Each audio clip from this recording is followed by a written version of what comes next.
Baspa chief Mayawati इन दिनों एक अलग ही राजनीतिक मूड में हैं। 2027 के विधानसभा चुनाव की उल्टी गिनती शुरू हो चुकी है और मायावती ने अपने पुराने सिपाहियों को फिर से मैदान में उतारने का फैसला कर लिया है। पहले भतीजे आकाश आनंद की वापसी, अब पूर्व राष्ट्रीय उपाध्यक्ष जयप्रकाश सिंह की वापसी। ये महज दो नाम नहीं बल्कि मायावती के मिशन पुनर्गठन की स्पष्ट झलक है।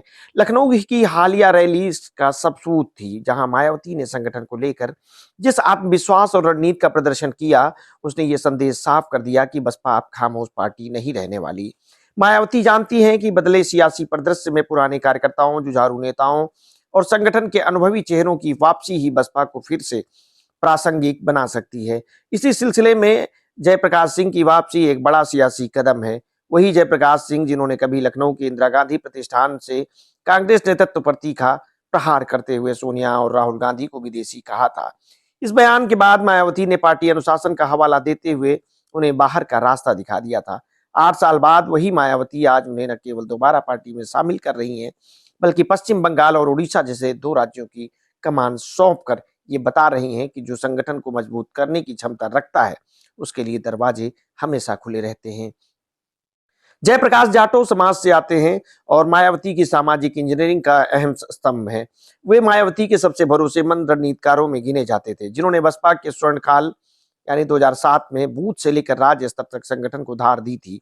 ऐसे में उनकी वापसी सिर्फ एक नेता की वापसी नहीं बल्कि बसपा के पुराने अनुशासित दौर की वापसी जैसी है। राजनीतिक विश्लेषकों का मानना है तो ये है कि मायावती अब सिर्फ 2027 को सिर्फ एक चुनावी नहीं बल्कि अपने राजनीतिक पुनर्जन्म की तरह देख रही हैं। उन्होंने हाल ही के महीनों में जो संकेत दिए, पुराने नेताओं की वापसी, सोशल इंजीनियरिंग पर फोकस और युवा चेहरों को फिर से सक्रिय करना, वो सब एक सुनियोजित रणनीति का हिस्सा है। ये भी ध्यान देने योग्य है कि मायावती उत्तर प्रदेश की सीमाओं से बाहर जाकर अब दोबारा बंगाल और उड़ीसा जैसे राज्यों में बहुजन राजनीति की जमीन तलाश रही हैं। लखनऊ की रैली में मायावती ने साफ कहा था कि अब बसपा को मिशन की तरह नहीं, आंदोलन की तरह चलाया जाएगा। यही कारण है कि उन्होंने आकाश आनंद को फिर से सक्रिय किया और अब जयप्रकाश सिंह जैसे अनुभवी नेता को मोर्चे पर उतार दिया है। इससे स्पष्ट है कि मायावती अब उत्तर प्रदेश के भीतर और बाहर दोनों मोर्चे पर अपनी खोई हुई जमीन वापस लाने की तैयारी में है। जयप्रकाश सिंह की वापसी बसपा कार्यकर्ताओं के लिए मनोबल बढ़ाने वाली खबर है। उन्होंने कहा कि मैंने बहुजन आंदोलन की विचारधारा को जिया है, छोड़ा नहीं। ये बयान उस दौर की याद दिलाता है जब बसपा सिर्फ वोट बैंक नहीं बल्कि एक आंदोलन थी, सामाजिक सम्मान और सत्ता में हिस्सेदारी की लड़ाई का प्रतीक थी। अब सवाल ये नहीं है कि जयप्रकाश सिंह लौटे हैं, सवाल ये है कि क्या वापसी बसपा की खोई ताकत को लौटा पाएगी? क्या मायावती फिर से उस नेतृत्व की छवि स्थापित कर पाएंगी जो कभी दलित समाज की सबसे सशक्त आवाज थी?